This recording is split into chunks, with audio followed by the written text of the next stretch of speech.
I'd like to discuss ensemble drumming.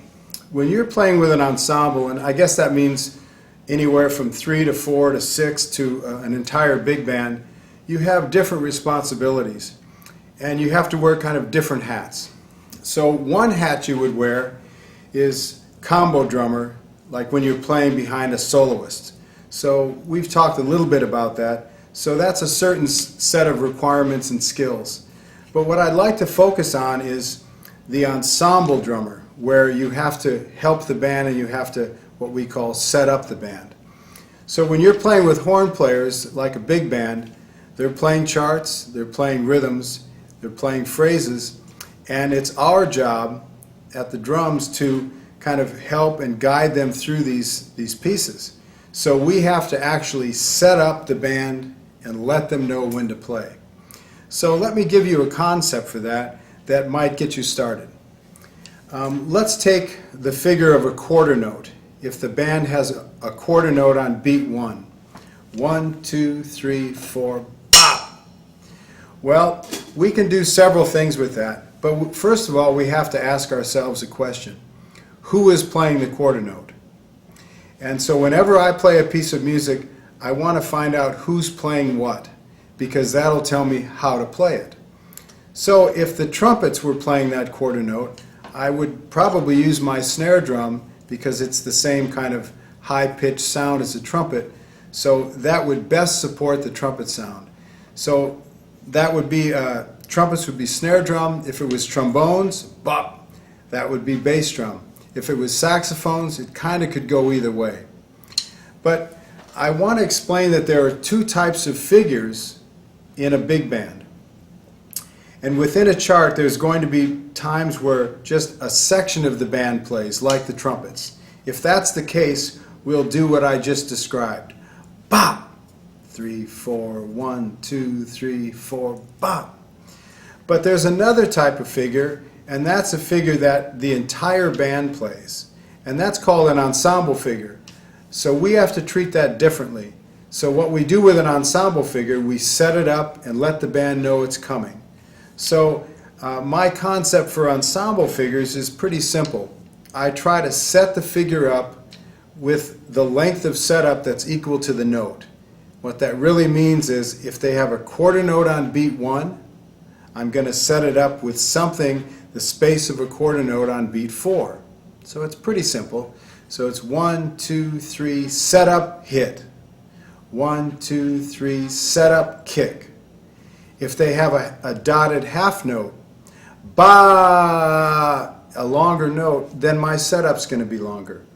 If they have a shorter note, like let's say the and of 4, 1, 2, and 3, and 4, an eighth note, then using my concept, I'm going to set that up on the and of, on 4, setting up the and of 4. 1, 2, 3, set up, hit. So I don't want you to think about this too much. It's very simple, really. Your setup equals the kick. So let me demonstrate a few for you. Here is the and of 4, and I'll play it first as a section figure, and then I'll play it as an ensemble figure. Remember, section figures, we don't set them up, we just play them, either with snare drum or bass drum. Ensemble figures, we set them up with a setup that's relatively equal to the kick itself. Okay, so here is and of 4, section, section, then a couple setups. 1, 2, 3,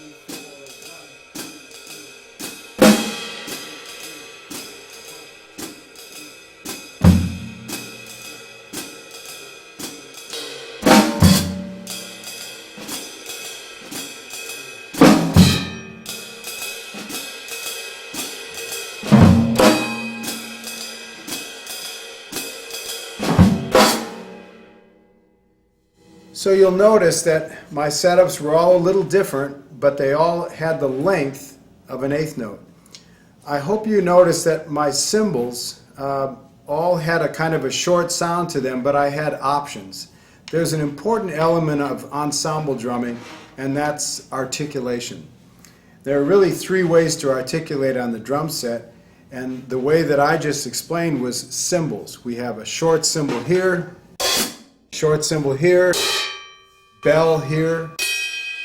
So every drummer has to come up with their catalog of short sounds and long sounds on the cymbals. So this articulation topic is important. The first way is cymbal articulation. The next way is setup articulation. We have short setups and long setups. And then the third way, of course, is what drum do we choose? If it's bass drum, that's a longer drum, and snare drum is a shorter drum. So that was our and of 4. Let's go back to that quarter note on beat 1. Quarter note on beat 1.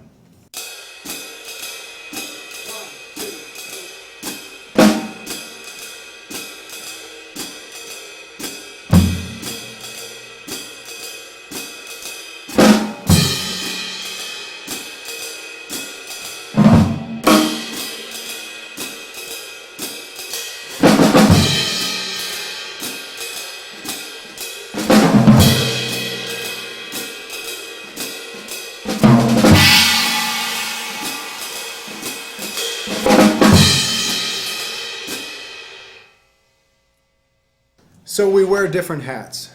At times we're an ensemble drummer, at times we're supporting sections of the band, and at times we're playing underneath the soloist like a combo drummer.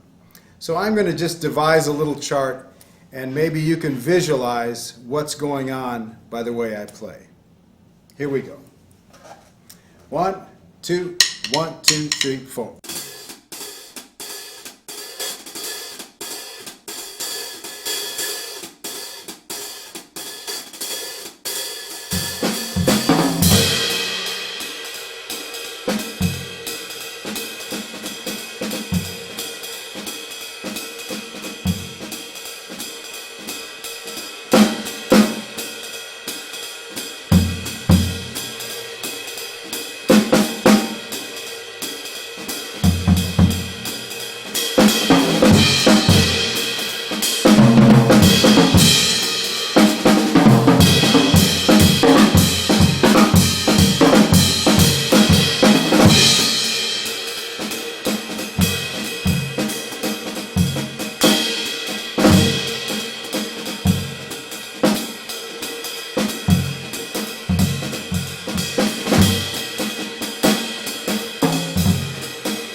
Okay, within that little example, you heard kind of an intro.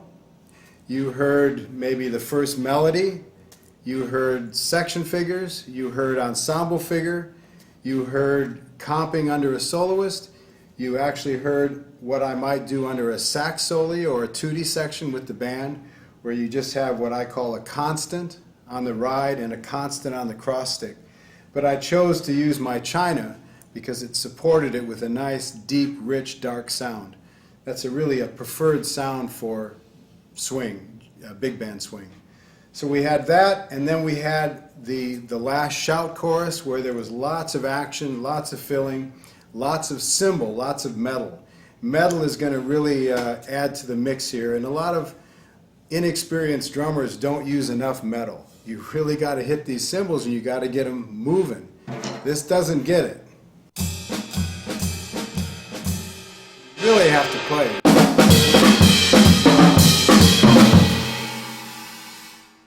One final thing, I'm really trying to get some edge on these setups and fills, so I am getting a lot of rim on the snare drum work.